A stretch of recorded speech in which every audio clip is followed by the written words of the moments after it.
Dan hari ini kita akan membincangkan topik yang akan memberikan inspirasi buat semua yang sedang menontonkan di luar sana, juga masyarakat, untuk kita bersama berkongsi pengalaman dan juga menimba ilmu pengetahuan. Dan hari ini kita bersama dengan tetamu jemputan kita, seorang pakar kaunselor yang akan membincangkan tentang topik depresi remaja.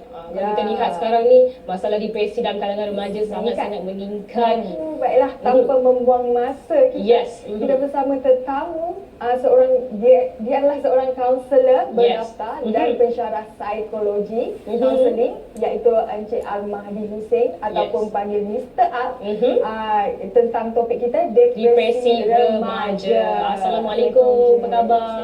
Mr. Al. Kita panggil Mr. Al Okey, ni dah biasa anak murid dipanggil Mr. Al. Mr. Al. So kita akan jadi anak murid dia hari ni. Alright, hari ni kita akan berbincangkan tentang topik depresi remaja. Mungkin Mr. Al boleh terangkan kepada penonton, adakah sebenarnya masalah depresi ini bermula apabila seseorang itu sudah pun meningkat remaja ataupun seawal usia kanak-kanak? Terima kasih saya ucapkan kena menjemput Ustaz Ali Suka TV ni. Baik, cikgu.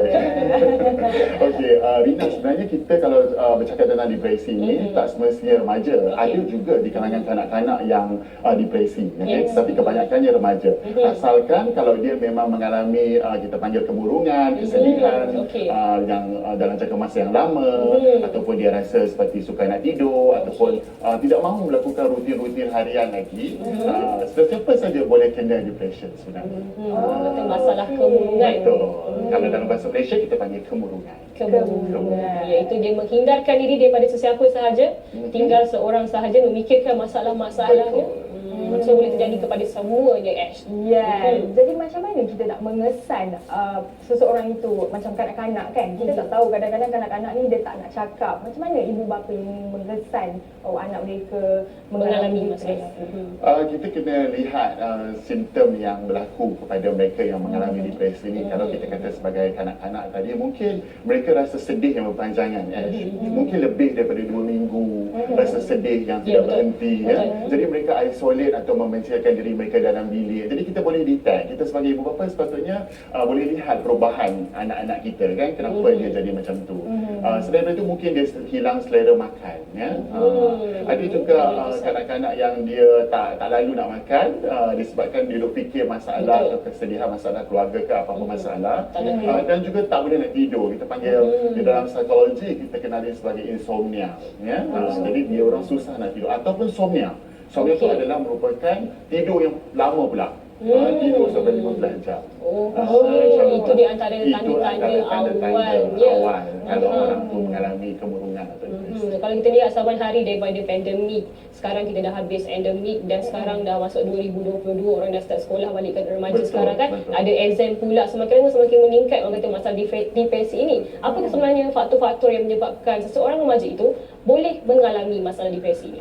Okey, kalau kita lihat dalam statistik kan Rina, 18,336 sebenarnya orang mengalami depresi selepas pandemik ini. Dan kebanyakan mereka adalah remaja. 20% meningkat, terutamanya pelajar-pelajar tingkatan 4 dan pelajar-pelajar tingkatan 5. Mungkin faktor utama mereka adalah masalah study ataupun masalah pelajaran.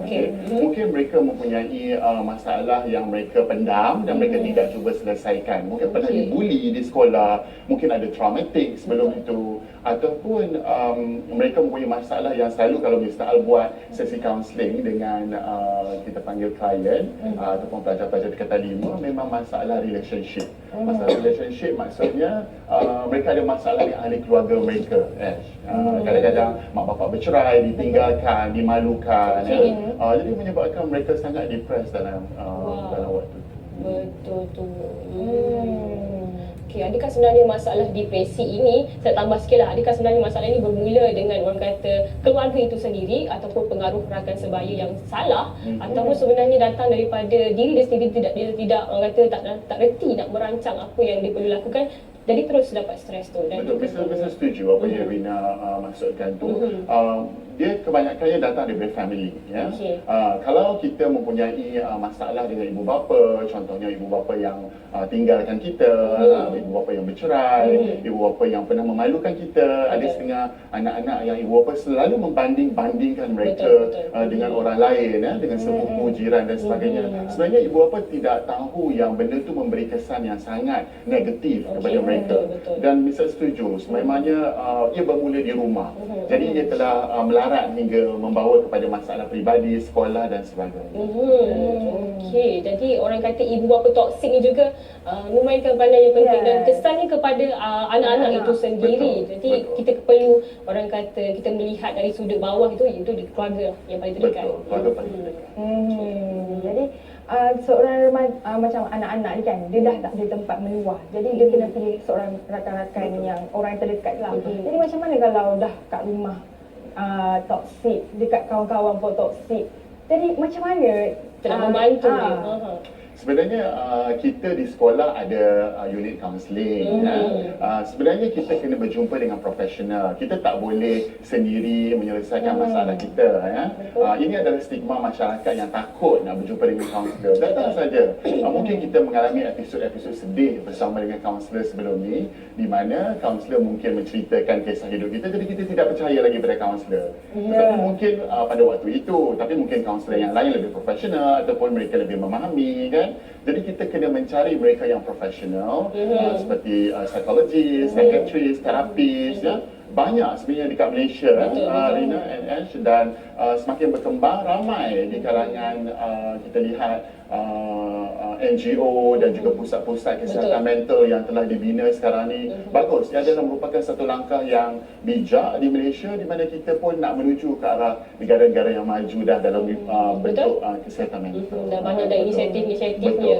Tapi kepercayaan remaja ini sebenarnya semakin lama semakin terhakis untuk dia mencari orang yang dia boleh percaya menceritakan masalah dia, dan dirasa sangat-sangat trauma. Kerana ramai juga masyarakat menganggap depresi ini adalah satu stigma yang orang panggil gila, masalah mental yang tidak waras. Mungkin ada pendapat sikit, Ustaz.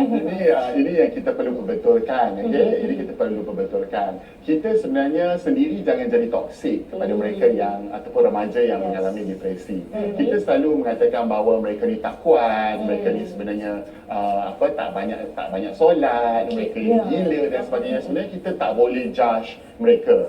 Sebab depresi ni adalah merupakan satu penyakit. Kalau orang demam, kita kena ubat dulu. Kita jangan suruh mereka terus. Kalau sakit demam tadi, kita suruh orang solat, ubat dahulu, dan insya-Allah nanti kita akan suruhlah dia buat benda yang lebih bermakna lah ataupun lebih baik. Jadi bila kita kata konteks macam tadi, seolah-olah remaja diabaikan ataupun ditinggalkan, sebenarnya kita tak tahu ia ada kesan yang sangat baik. Betul. Jadi kita ada lagi nak tanya sebentar lagi. Kita akan berehat sebentar dalam program World Bicara Hour, inspirasi wanita masa ini, wanita luar biasa.